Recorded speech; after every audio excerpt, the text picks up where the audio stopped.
He's the one who told me 11 months before 9/11 ever happened that there was going to be an event, and at that event we would invade Afghanistan to run pipelines from the Caspian Sea.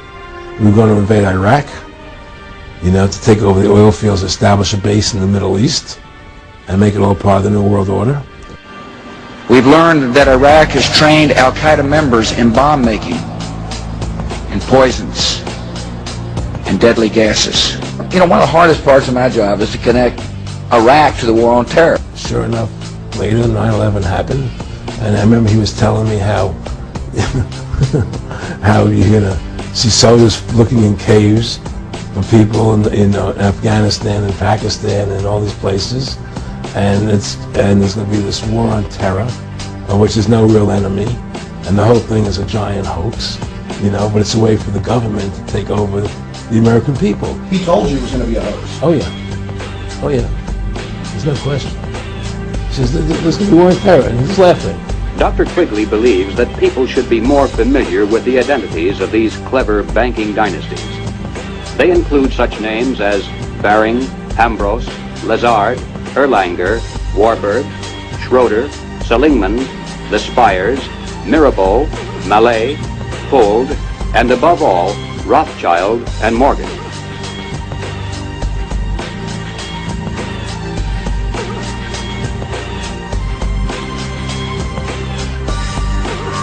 And now, President Obama wants to hand the Federal Reserve even more power.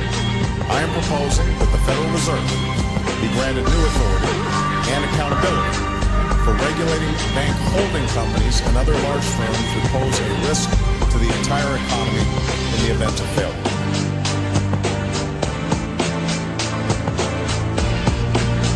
It appears that there were not weapons of mass destruction there. You said you knew where they were. I did not. I said I knew where suspect sites were, and You said you kneere you were near Tikrit, near Baghdad, and north, east, south, and west of there. Those are your words. My words were that We know where they are. They're in the area around Tikrit and Baghdad. Well, first of all, I haven't lied. I did not lie then.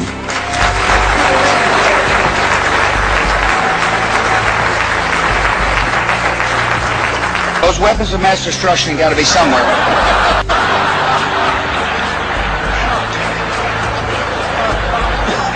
Maybe under here. You can't believe how wicked, how low down and rotten. Wait a minute. You can't believe how wicked these people are. To play games with your lives and the lives of your babies. Create a war just to get more money, to charge more interest, and send your babies to die for bullshit.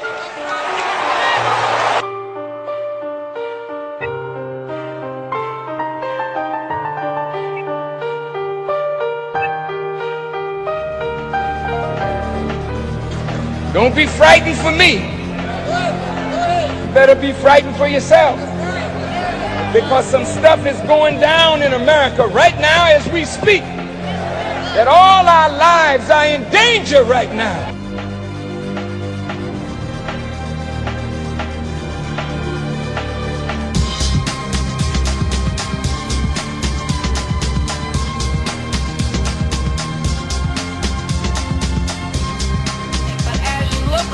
You've got Russian tanks sitting all over your nation.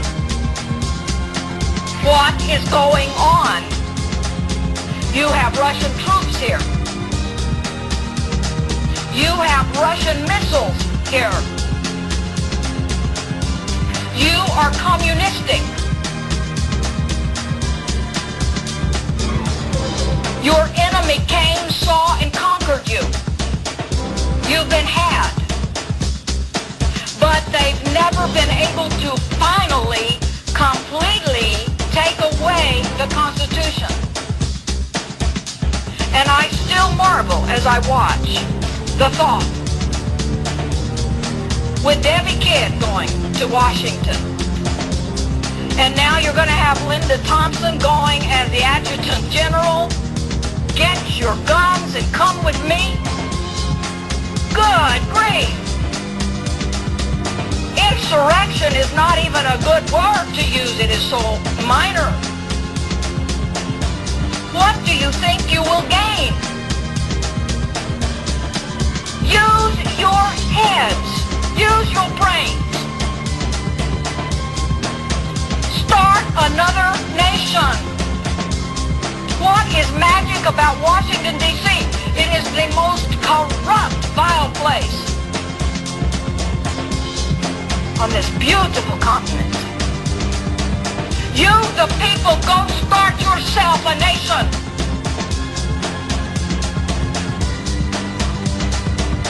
How do you do it? You do it right, and you do it by the law.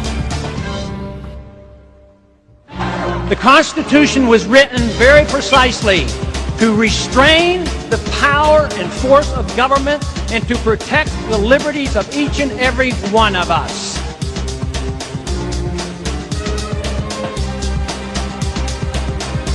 Truth ultimately finds its way to people's ears and eyes and hearts.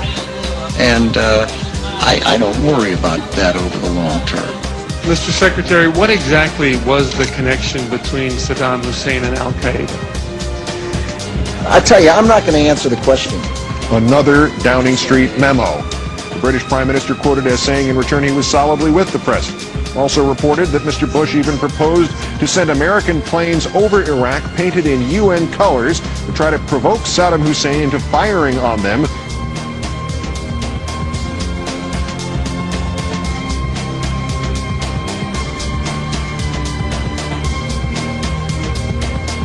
Explain why you did not resign from your post when you knew that the facts and intelligence were being fixed around the policy of regime change in Iraq, which was released in the minutes. Why didn't you resign, Sir Richard? Why didn't you just... I would call this harassment, so if you could just leave me alone, it would be much... Not harassment. It's not harassment, Sir Richard. I think killing millions of Iraqis is a bigger harassment. All down to you. Well, not all down to you, but very much down to you. The facts are fixed around the policy.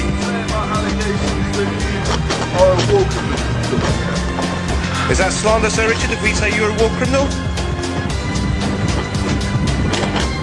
Richard, why, sir, when you found out following your trip to Washington in 2002, did you not resign from your post when you realised that the Americans were set on a war of aggression no matter what, that they were going to fix the facts and intelligence around the policy? Why did you choose to stay in your position as Director of MI6?